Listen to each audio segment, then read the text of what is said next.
tadi saya katakan kan banyak sekali hari ini Pak Andri, orang curhat itu lewat media sosial gitu ya. Di awal ketika tahu, oh Pak Menteri ini nih launching Legal Policy Hub, konkretnya akan seperti apa? Karena kan sekarang tuh rantai komunikasi kita kayak tuh di sini semua tuh. Kita mention lah Gubernur Jawa Barat nih jalannya kemana? Kita mention lah Gubernur Lampung misalnya, atau jarak antara pengambil kebijakan dengan masyarakat yang diatur itu kan deket banget Pak.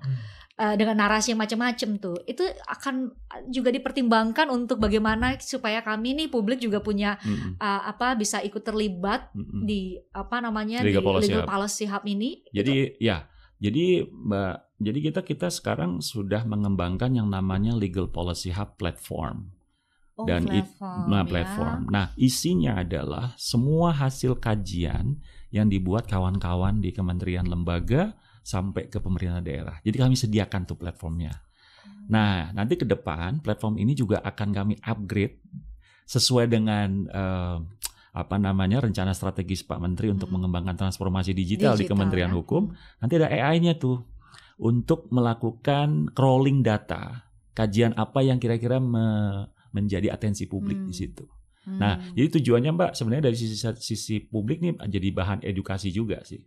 Bagaimana publik bisa lebih literate terhadap isu kebijakan, dari awal kajiannya seperti apa, terus kawan-kawan akademisi juga kami buka nanti ruangnya.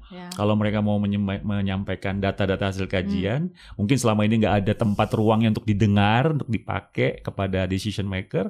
Siapa tahu kawan-kawan di kampus yang udah bikin kajian bagus-bagus, tapi nggak tahu harus kemana ngasihnya. Outputnya mau kemana, itu bisa masuk di dalam digital platform ini. Dan insya Allah dalam waktu yang tidak terlalu lama akan kami launching untuk digital platform. Nah, tapi untuk AI-nya nanti mungkin menunggu 1 tahun lagi. Ya, masih dalam tahapan pengembangan. Kenapa saya tanyakan itu? Gimana publik bisa berpartisipasi, Pak Taufik, Pak Andri?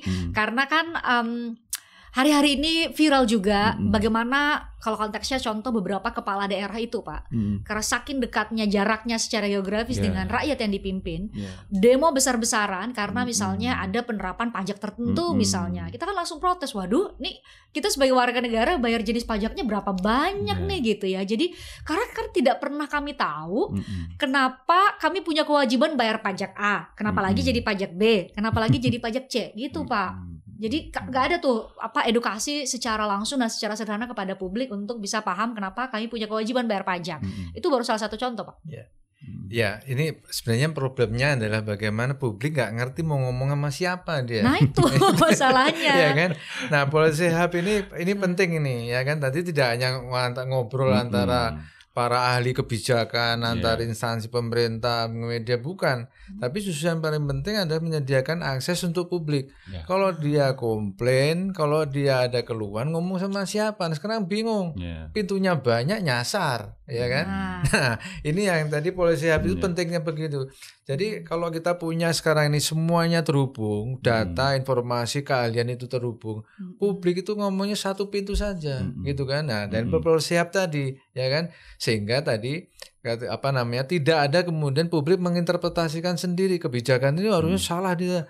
Jelas dia ngomong, oh karena kami punya data. Nah, itu satu. Yang kedua, ini kadang-kadang kan gitu juga ya. Under pressure sekarang kita ngomong semua daerah kondisi ekonomi mungkin lagi ya banyak tantangannya gitu ya. Nah, ngambil keputusan ini kita kan dengan Policy Hub ini akan menyediakan tadi sebuah data, sebuah informasi, sebuah kajian cepat kita lakukan. Ini penting ya kan, mengapa masyarakat nggak pengen namanya kebijakan coba-coba. Nah ini ya kan. Jadi dia kalau nggak coba-coba ya basis tadi keahlian. Banyak orang yang ahli ya yang kita punya namanya analis kebijakan, ada namanya peneliti, ada namanya analis hukum. Banyak ini yang dari Policy Hub ini. Yuk ini jadi satu, yuk kita layani masyarakat yang haus informasi. Yuk kita layani masyarakat yang sekarang ini haus menuntut akuntabilitas pemerintah. Nah, akuntabilitas inilah yang menjadi kunci ya, Pak Andri ya. Betul. Akuntabilitas sedari awal kebijakan itu mau dibuat, betul ya? Betul. Jadi saya sepakat apa yang disampaikan Pak Taufik tadi bahwa bagaimana rakyat menyayangi pemerintah itu ketika masyarakat memiliki trust, kan gitu ya. Nah, trust itu muncul ketika masyarakat bisa menganggap pemerintahnya bekerja dengan baik. Nah, tentu dari awal kita juga harus memberikan impression kepada publik bahwa bagaimana pemerintah bisa dilihat bekerja baik. We have to work professionally. Kita harus bekerja profesional. Cara bagaimana kita bekerja profesional adalah dengan menunjukkan kualitas kerja kita. Nah, kualitas kerja kita ya tadi berbasis kajian, berbasis data, berbasis expertise, berbasis knowledge, sehingga nanti pada saat deliver kebijakannya ke publik tuh kerasa, oh ini udah dikaji nih gitu ya.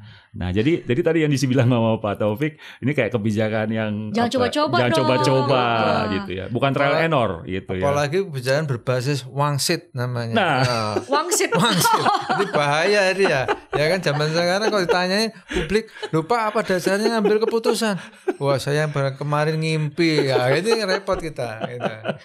Gitu. Wangsit ya, karena kan nanti kalau misalnya trial itu ya Pak, berbasis apa tadi ada kebijakan yang hanya coba-coba Pak. Jadi nanti ada komentar dari netizen lagi, ini Gubernur A atau misalnya Pak Bapak ini tuh ini ada timnya yang timnya yang melakukan kajian nggak ya berbicara dengan nada nada tertentu. Sekarang tuh begitu Pak, karena makin cerewet, makin punya punya medium untuk menyampaikan pendapat. Jadi tadi Pak Andri bilang tadi bahwa kalau mungkin kami diikutkan sedari awal dan diperlihatkan bahwa ada kebijakan, ada kajian yang lengkap, komprehensif, melibatkan banyak pihak. Jadi kami juga nggak akan suzon juga nih dengan kebijakan baru ini gitu Pak. Betul. Sekarang ini pinter ya Pak, netizen ini seringkali gini. Kalau Wah, maha benar Pak, bukan pinter lagi Pak, maha benar. Kalau misalnya ada yang salah, ditanyain misalnya, mana SOP-nya, mana kajiannya. Nah kan artinya ini sebagai konsekuensi. Di dalam demokrasi semua keputusan harus bisa bertanggungjawabkan. Akuntabel. Ya, harus bisa dipertanggungjawabkan, harus akuntabel. Gimana caranya untuk keputusan yang akuntabel?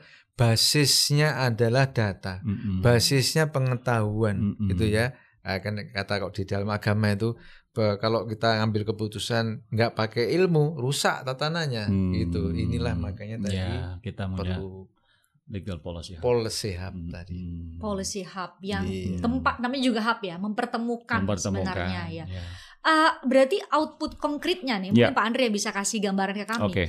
Output konkretnya itu kayak gimana? Misalnya nih, berarti kan Pak Andri tadi memberikan gambaran, mau ada kebijakan sedari awal sudah dilakukan kajian gitu ya, dan kajian itu coba untuk dikomunikasikan dengan semua pihak yang punya kewenangan untuk melakukan atau membuat kebijakan. Nanti konkretnya akan seperti apa? Forum-forum komunikasi yang dibuat di Policy Hub sendiri. Kita ingin mencoba tidak hanya membuat ini hanya sekedar hanya tempat ngobrol ya, tapi harus konkret karena masyarakat kan udah capek ya. Kalau cuma wacana doang ya. Jadi pemerintah tuh harus aksi nyata. Nah, apa sih? Nah, kebetulan karena di sisi kebijakan itu kan kita sifatnya adalah memberikan rekomendasi, memberikan advice kepada pembuat kebijakan. Nah, tapi dimensi rekomendasinya juga harus solid, datanya harus lengkap, valid, dan setelah kita diskusikan dengan antar pemangku kepentingan, dengan riset, dengan akademisi, dan tadi antar stakeholder, kita akan membuat sebuah policy brief ataupun policy paper yang kita akan sampaikan kepada Bapak Menteri Hukum, dan nanti Pak Menteri Hukum akan memberikan pendapatnya, dan kita akan lihat apakah beliau memiliki arahan lain atau ada sentuhan dari beliau. Nah, nanti dari apa yang dibuat oleh kita ini akan disampaikan dari Pak Menteri Hukum kepada menteri-menteri yang terkait. Tapi sekali lagi Mbak, Legal Policy Hub karena ini ranahnya di Kementerian Hukum, kita ingin nanti arahnya kepada bagaimana regulasi nanti yang dibuat tidak tumpang tindih ya, sesuai dengan kebutuhan masyarakat. Kemudian tidak ada tumpang tindih kewenangan dan seterusnya. Intinya kita ingin memperbaiki tata kelola rezim regulasi kita juga. Karena arahnya kita output akhirnya kan memang di kebijakan mayoritas ya Pak Taufik, meskipun tidak semua kebijakan itu hilirnya adalah regulasi, tapi mayoritas kebijakan itu hilirnya adalah regulasi. Dan catatan kami memang sebelum kita mengurai di hilir, kita perbaiki dulu dari hulu. Kita tahu bahwa ini tidak akan mudah Mbak. Tapi kalau kita tidak pernah memulai dari hal yang kecil, saya rasa kita tidak akan pernah menuju ke arah perubahan yang lebih baik. Betul Pak Andri, karena kami pasti sebagai masyarakat kita tuh pasti skeptis sama namanya koordinasi.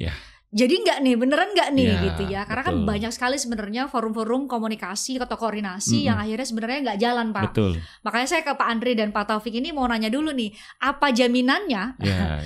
Jaminannya Legal Policy Hub kali ini tuh benar-benar jadi forum komunikasi, forum komunikasi kebijakan gitu ya, karena ya jangan sampai kemudian di atas kertas itu semua terjadi, tapi ujung-ujungnya kebijakannya jadi beda-beda gitu Pak. Jadi ya kita mengulang lagi siklus yang terjadi saat ini, itu gimana Pak?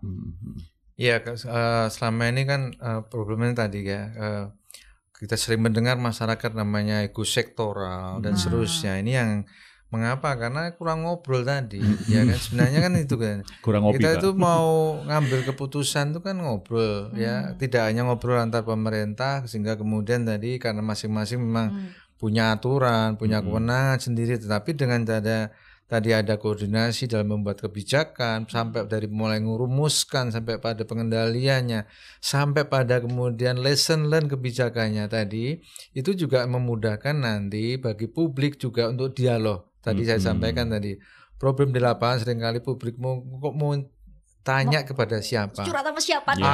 Apa buktinya ini? Kok ini kan beneran keputusan dibaca nggak nih laporan ada pertimbangannya, ya kan? Nah, ini nanti akan seperti itu ya, sebuah informasi. Termasuk nanti ini yang penting ya. Kalau kita sebenarnya di instansi pemerintah itu wajib namanya membuka saluran keluhan. Nah, keluhan-keluhan ini juga menjadi sebuah database tadi untuk hub ini, bagaimana diolah agar nanti kalau bikin kebijakan lagi tidak lagi mengulang kesalahan, atau dengan keluhan tadi kita bisa punya solusi tuntas lintas instansi. Oh, berarti nggak hanya dari segi perencanaan awal, tapi juga pada evaluasinya sampai ke pengendalian tadi. Evaluasi tidak hanya dilakukan pemerintah, tapi juga kita mengakomodir, mendengarkan evaluasi masyarakat, media, dan tadi stakeholder. Ya, stakeholder. Wah,